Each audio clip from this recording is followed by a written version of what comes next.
بہادر شاہ ظفر کی اس غزل کا پہلا شعر ہے: لگتا نہیں ہے جی میرا اجڑے دیار میں، کس کی بنی ہے عالم ناپائیدار میں۔ پہلا مصرع کئی جگہ پر ایسے بھی لکھا ہے: لگتا نہیں ہے دل میرا اجڑے دیار میں۔ تو دل ہو یا جی ہو، مطلب ایک ہی ہے۔ اب یہ بتلانا بہت مشکل ہے کہ بہادر شاہ ظفر نے جی استعمال کیا تھا یا دل، لیکن بہرحال بات پہنچ جاتی ہے۔ جی کا مطلب دل ہوتا ہے اور دل کا مطلب جی ہوتا ہے۔ اجڑے دیار سے مراد ان کی اس وقت کا ہندوستان ہے۔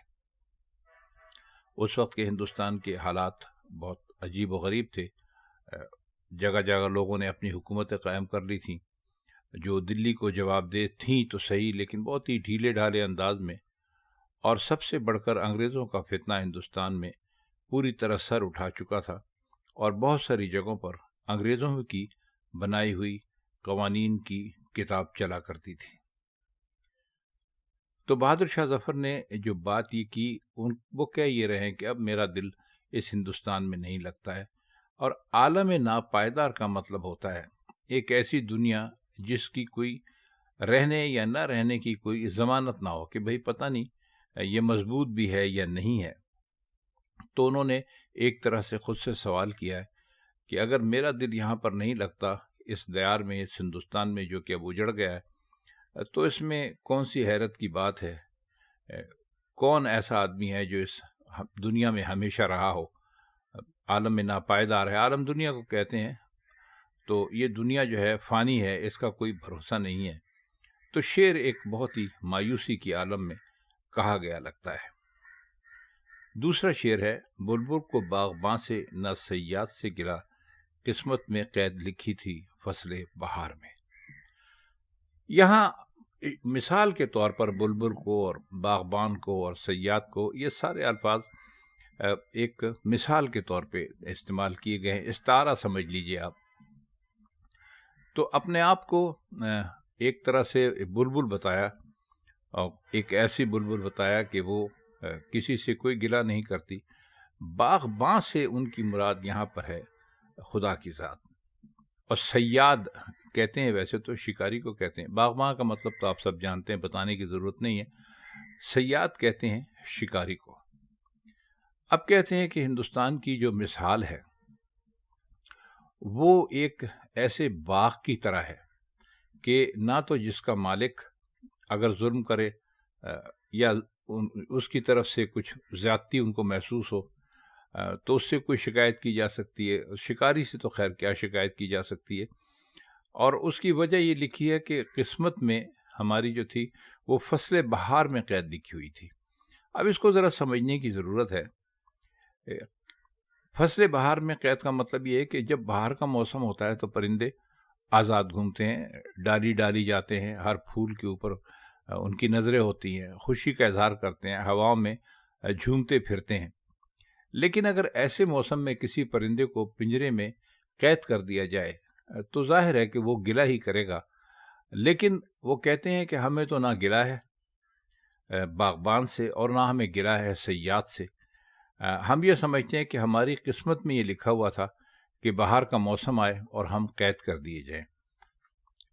یہاں بہار کے موسم میں قید کرنے سے غالباً ان کی مراد اس سے ہے کہ بہادر شاہ ظفر کو ایک طرح سے جو شاہی قلعہ تھا، لال قلعہ تھا، اس کے اندر بند ہی کر دیا گیا تھا۔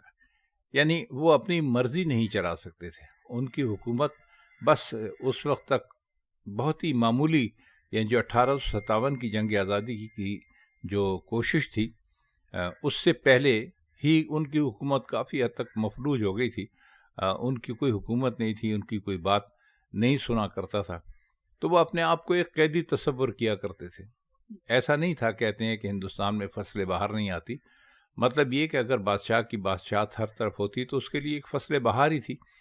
لیکن یہ کہتے ہیں کہ مجھے تو چونکہ ایک طرح سے قید کر دیا گیا، بند کر دیا گیا ہے، تو میں یوں ہو گیا ہوں جیسے کوئی بلبل باغ میں پوری طرح بہار آنے کے باوجود، پوری طرح خوشیاں ہونے کے باوجود، پوری طرح آزاد فضائیں ہونے کے باوجود کسی پنجرے میں بند کر دی جائے۔ شعر ہے اور یہ شعر کافی مشہور ہے: کہہ دو ان حسرتوں سے کہیں اور جا بسیں، اتنی جگہ کہاں ہے دل داغدار میں۔ اب اس شعر میں شاعر جو ہے وہ دنیا سے مخاطب ہے یا اپنے آپ سے مخاطب ہو سکتا ہے، متکلم بھی ہو سکتا ہے۔ شعر میں تھوڑی سی جو مزے کی بات ہے وہ یہ ہے کہ وہ کہتے ہیں کہ میرے دل میں بہت سارے ارمان تھے، بہت ساری آرزویں تھیں، بہت ساری حسرتیں تھیں، لیکن اب ان کے لیے جگہ باقی نہیں رہی، اور جگہ اس لیے باقی نہیں رہی کہ میرے دل پر اس قدر زیادہ داغ پڑ چکے ہیں کہ اب اس میں کچھ کسی اور چیز کی سمائی ہو نہیں سکتی۔ تو یہ حسرتیں جو ہیں ان کو مجھے اپنے دل سے اب نکالنا پڑے گا، کیونکہ میرے دل پر اتنے صدمے، اتنے چرکے، اتنے زخم، اتنے داغ پڑ چکے ہیں کہ ان کے اندر مزید اب کسی چیز کی گنجائش ہے نہیں۔ تو ظاہر ہے کہ حسرتیں بھی دل میں رہتی ہیں اور داغ بھی دل پر ہی پڑے ہوئے ہیں۔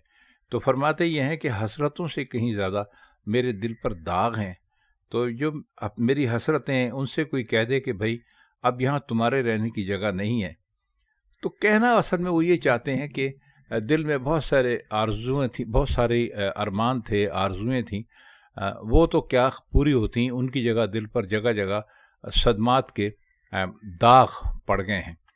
مطلب یہ ہے کہ دل اب، اگر پہلے دل میں حسرتیں ہوتی تھیں، ارمان ہوتے تھے، جوش تھا، ولولہ تھا، سب کچھ تھا، اور کچھ نیا کرنے کی آرزو بھی تھی، اب وہ باقی نہیں رہا۔ اس کی وجہ یہ ہے کہ اس کی جگہ ان داغوں نے لے لی ہے جو کہ مقدر کی وجہ سے مختلف قسم کے صدمات نے دل پر نقش کر دی ہیں۔ شعر ہے: عمر دراز مانگ کے لائے تھے 4 دن، 2 آرزو میں کٹ گئے 2 انتظار میں۔ عمر دراز کا مطلب ہے لمبی عمر۔ اب یہ تھوڑا سا اس شعر میں ایک طنزیہ انداز بھی ہے کہ بھئی ہمیں تو زندگی کیا ملی، 4 دن کی زندگی ملی۔ جب 4 دن کا محاورہ استعمال ہوتا ہے تو اس کا مطلب ہمیشہ اردو زبان میں ہوتا ہے کم سے کم۔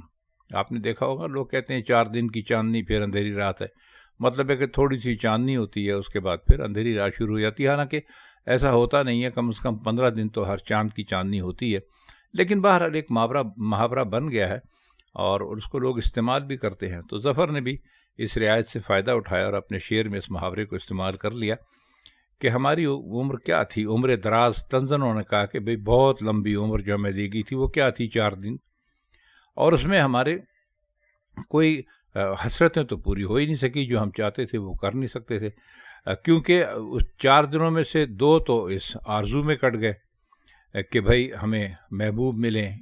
اب یہاں پر آپ عشق معشوقی والا روایتی قصہ اگر نہ لیں، تب بھی اگر کوئی بھی ان کا کام تھا، جو ظاہر ہے کہ اس زمانے کے سیاسی حالات کو دیکھیں ہندوستان کے، تو سیاست ہی ہو سکتی ہے، اپنی مرضی کی حکومت کرنا بھی ہو سکتی ہے، اپنی مرضی کا کوئی اپنے بعد آنے والا بادشاہ لگانا، کچھ بھی۔ تو وہ کہتے یہ ہیں کہ ہماری زندگی بہت جلدی ختم ہو گئی، تو ہماری حالت اسی عاشق کی طرح رہی کہ جو آرزو کرتا ہے کہ بھئی فلاں جو معشوق ہے وہ کسی نہ کسی طرح مجھ پہ مہربان ہو جائے، اور جب وہ مہربان ہو جاتا ہے، آرزو پوری ہو جاتی ہے، تو اس میں آدھی زندگی گزر جاتی ہے۔ اب معشوق وعدہ کر لیتا ہے کہ میں آپ سے ملوں گا، ہمارا اور آپ کا وصال ہوگا، ملاقات ہوگی، خوشی کی گھڑیاں آئیں گی، تو اس میں وہ اتنا وقت لے لیتا ہے کہ زندگی ختم ہو جاتی ہے۔ تو ہوا یہ کہ طنزاً کہتے ہیں کہ بھئی ہماری اتنی لمبی زندگی تھی کہ ہم تو 2 دن تو اس میں 4 دن کی زندگی تھی، 2 دن تو اس میں محبوب کی آرزو میں کٹ گئے، اور 2 اس انتظار میں کٹ گئے کہ ہمارا محبوب کب ہم سے وصل کرے گا، اور وصل کبھی ہو نہیں سکا محبوب سے، اور زندگی ختم ہو گئی۔ اگلا شعر بھی ایسے ہی ہے کچھ: دن زندگی کے ختم ہوئے، شام ہو گئی، پھیلا کے پاؤں سوئیں گے کنجے مزار میں۔ اس میں کوئی بہت زیادہ مشکل لفظ نہیں ہے۔ کنج کا مطلب ہوتا ہے گوشہ یا ایک کونا سمجھ لیجیے آپ۔ تو اس میں بھی ایک بہت ہی زیادہ حسرتوں بھرا شعر ہے، دکھ بھرا شعر ہے۔ مشکل تو ہے نہیں، اب اس کے معنی تو آپ ویسے بھی سمجھ گئے ہوں گے، تو اگر ہم تھوڑی سی اس کی نثر کر دیں تو اس میں بھی وہ ایک طرح سے گلہ ہی کر رہے ہیں کہ بھئی زندگی کے جو دن تھے وہ ختم ہو گئے، شام ہو گئی، یعنی زندگی کا اختتام ہو گیا، موت آنے والی ہے، اب ہمارے لیے کیا ہے، اب تو ہم یہ سوچتے ہیں کہ ہمارا کہیں مزار بنا ہوا ہوگا، اس میں ہم پاؤں پھیلا کے سوئیں گے. مطلب یہ ہے کہ زندگی ختم ہو چکی ہے، اب موت آ گئی ہے، اور بس ہم کسی نہ کسی طرح موت سے ملنے کے لیے تیار ہیں. آخری شعر ہے: کتنا ہے بد نصیب ظفر دفن کے لیے، 2 گز زمین بھی نہ ملی کوئے یار میں. کوئے یار کا مطلب ہے یار کی گلی سمجھ لیجئے، یار کا کوچہ سمجھ لیجئے، وہ جگہ جہاں پر یار رہتا ہے، دوست رہتا ہے، معشوق رہتا ہے. اور اس شعر میں کوئی مشکل لفظ ہے نہیں، لیکن اس کے معنی تاریخ میں بہت دور تک جاتے ہیں.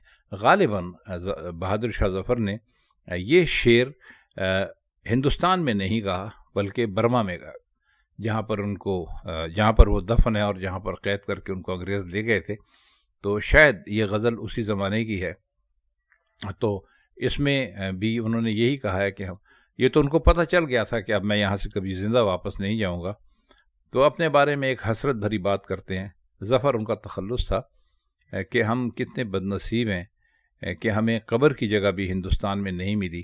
کوئے یار سے مراد ان کی ہندوستان ہی ہے اس شعر میں، اور ہمیں غیر کے دیار میں، غیر ملک میں، غیر جگہ پر ہمیں دفن ہونا پڑا.